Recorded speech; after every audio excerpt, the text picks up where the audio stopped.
국방부가 유일한 고객 아닙니까? 유일한 고객이 주문을 잘 안 해주면 방산업체는 가격을 2배, 3배 높이는 현상이 생깁니다. 그래서 같은 무기도 아주 굉장히 비싸게 살 수밖에 없는 그런 환경에 놓이게 되는데,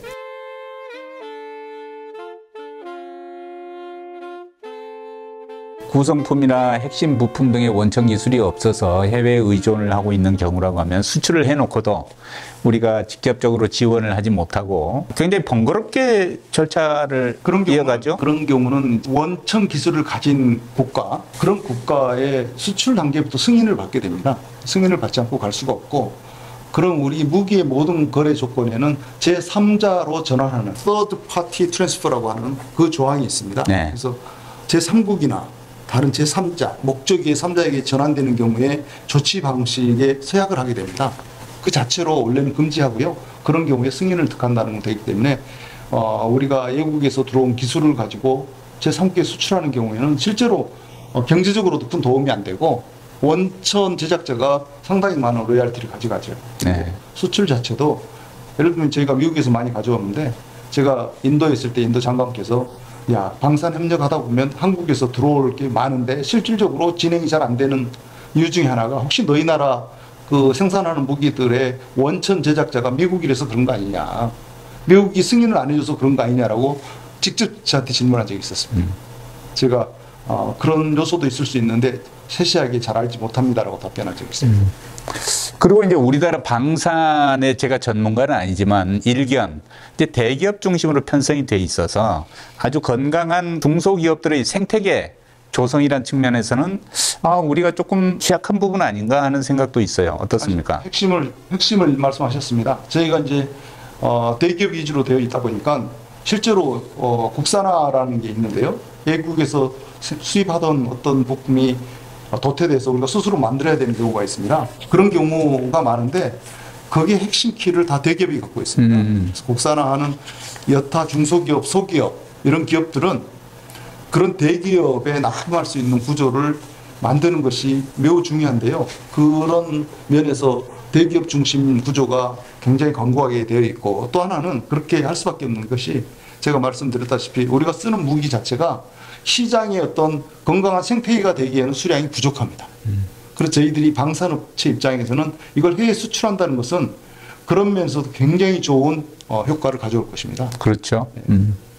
그래서 이번에 저희들이 한국의 방산업체가 사실은 가동률과 그리고 어떤 그 내부의 고용 측면에서 굉장히 위기상황이 있었습니다. 위기가 왔었는데 이번에 위기가 극복됐다고 저는 봅니다. 아, 그래요? 예. 이게 고용 측면에서도 고용 창출이 안 되고 또 도덕적 해이가 있었습니다. 예를 들면 이런 거죠. 뭐 국내에서 주문한 국방부가 유일한 고객 아닙니까? 유일한 고객이 주문을 잘 안 해주면 방산업체는 기왕 만들던 거 만들려서 같은 가격을 팔 수가 없어서 가격을 2배, 3배 높이는 현상이 생깁니다.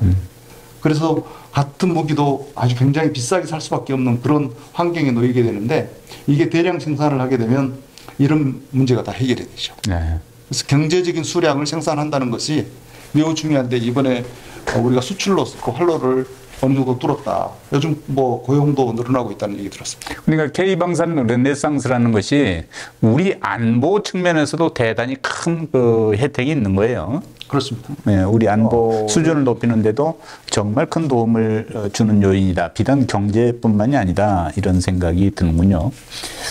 방산 수출의 완성은 우리 안보도 튼튼히 하고 국가 경제에도 도움이 되고 이제 그런 모습이 될 겁니다. 그러니까 이제 잠깐 말씀 나눴습니다만 도덕적인 문제에 방산 수출에 집착하는 것이 맞느냐 이런 이제 도전도 받고 있습니다만은 또 이제 크게 보면은 뭐 이런 방산 제품을 통해서 평화를 보장하는 거니까요. 방산, 우리 K방산이 정말 그야말로 르네상스를 구가할 수 있으면 좋겠습니다. 수 박사님, 이제 무기 수출에 관련된 그런 비판적인 시각 있지 않습니까? 네. 근데 저는 이제 우리 인류의 역사에서 전쟁이 없었던 시기가 거의 없었다는 거 아닙니까? 당연하죠. 네. 그런 시기보다 항상 어느 곳에선가 전쟁이 있었는데, 오히려 전쟁이 줄어들었던 시기는 공포의 균형이 유지될 때였다.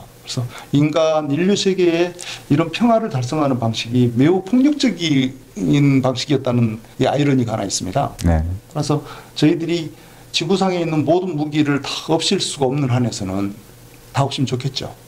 그 과거로 돌아가서 예를 들면 활과 돌멩이로 싸운다 그러면 차라리 더 평화로울 수도 있을 것 같은데 어차피 핵무기가 존재하고 대량 살상무기가 존재하는 와중에서 국가별로 국가 민족주의가 이렇게 지배하는 이런 세계에서는 스스로를 방어하는 능력을 갖추는 게 저는 불가피하고 그런 상황에서 저희들이 방산업체가 어느 정도 육성되고 또 수출까지 하게 되는 것은 저희들 현실적으로는 불가피한 측면이 있고 할 수 없다. 우리가 이 일을 잘 해내는 수밖에 없다. 이런 생각이 듭니다. 공포의 균형이 평화를 보장한다는 데는 또 좀 생각의 여지가 있습니다. 왜냐하면 이게 안보의 딜레마인데 그래서 우리 인간은 또 지혜를 발휘해서 위협의 수준을 상호 낮추는 방법들을 대화를 통해서 찾아가죠. 네. 그래서 하여튼 우리는 방산에 희망을 걸고 있습니다.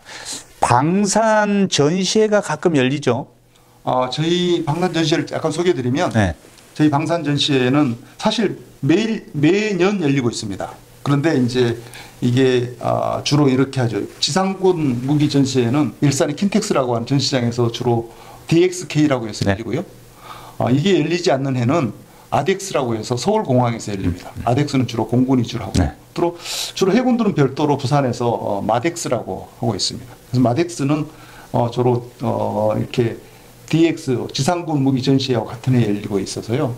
올해는 아덱스가 열리는 해입니다. 올해 홀수년도에는 아덱스가 열리고 경년으로 열리나요? 네. 경년도 열리고 있는데 저희가 사실 그 방산 전시회를 상당히 육성해서 점차 규모가 커져가고 있습니다. 저희가 상대적으로 봤을 때 객관적 수치로 보면 방산 전시회가 큰 규모는 아닙니다.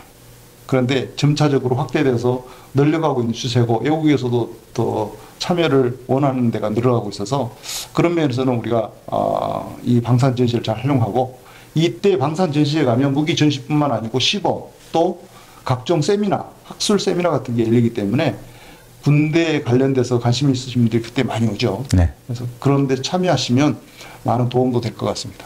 저도 작년에 킨텍스에 DX 코리아에 가서 정신을 그냥 놓았습니다. 너무 흥미롭고 새로운 기술들을 볼 수 있어서 정말 좋았습니다. 앞으로 이런 전시회들을 통해서 이제 외국의 많은 K 방산에 관심 있는 분들이 와셔서 또 한국 방산 더 진흥할 수 있도록 도움을 받았으면 좋겠습니다. 네. 방산 수출에 대해서 말씀을 나눠보았습니다.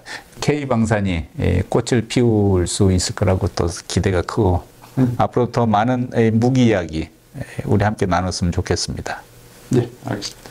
고맙습니다.